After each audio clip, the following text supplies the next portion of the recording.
Hi, dear students. We proceed with our learning in the Fundamental of Islamic Banking, Chapter 3, Framework of Islamic Financial System. After this, we will see the list of content in this chapter. The content and framework of Islamic banking system are: first, Structure of Islamic Banking; second, Islamic Financial Services Act 2013, IFSA 2013; third, Shariah Advisory Council and Shariah Panel; fourth, Guidelines on Islamic Banking Products.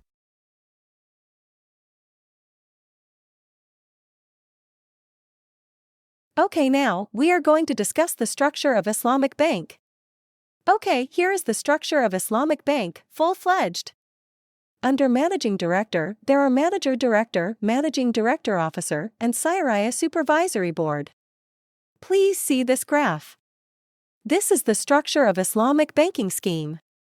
Under CEO, there are Head of Strategic Management, Head of Shariah, Risk and Compliance, Head Product Management, Head Business, and Head Wealth Management. The function of Board of Directors, BOD, are set the bank's policies and to monitor the management's faithfulness to them.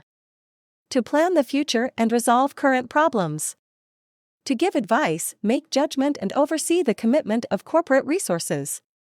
To assets, select and if necessary, replaces the top management. To define the responsibilities and limits of authority of the managements. The Shariah Supervisory Board to ensure all of the operation compliance, obedience to Shariah.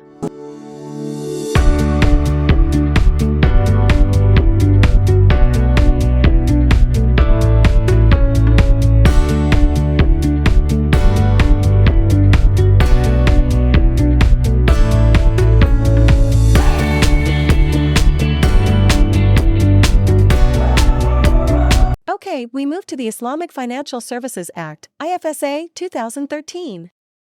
Islamic Banking Act/1983 of Malaysia. Any company which carries on Islamic banking business and holds a valid license, and all the offices and branches in Malaysia of such a bank shall be deemed to be one bank. Islamic Financial Services Act IFSA 2013 came into force on June 30, 2013.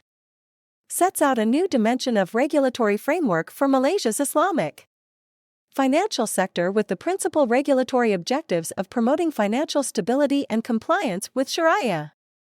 Equips the IFIs with adequate regulatory and supervisory powers. IBA 1983 and Takaful Act 1984 have been repealed and are no longer applicable by virtue of the enactment of IFSA 2013. Next, we move to the Shariah Advisory Council and Shariah Panel roles.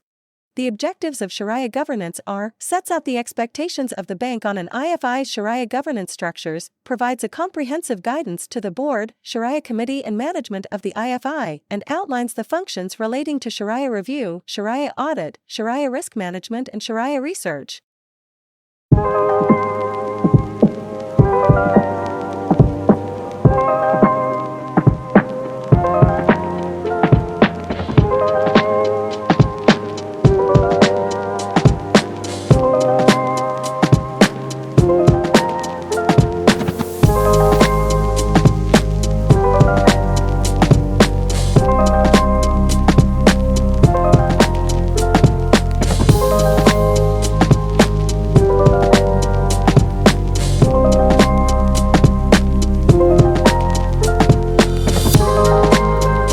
Okay, next, we move to the Guideline on Islamic Banking Products.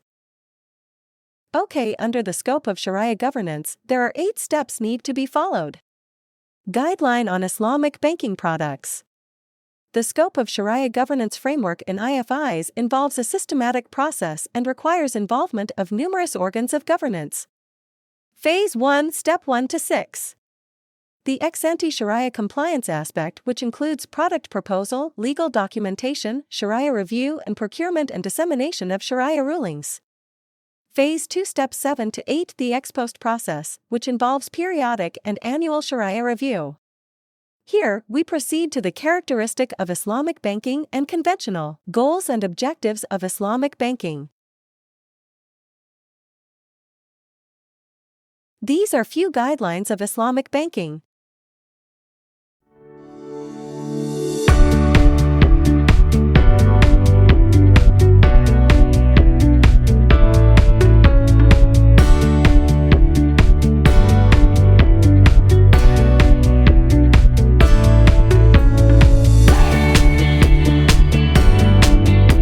Conclusion.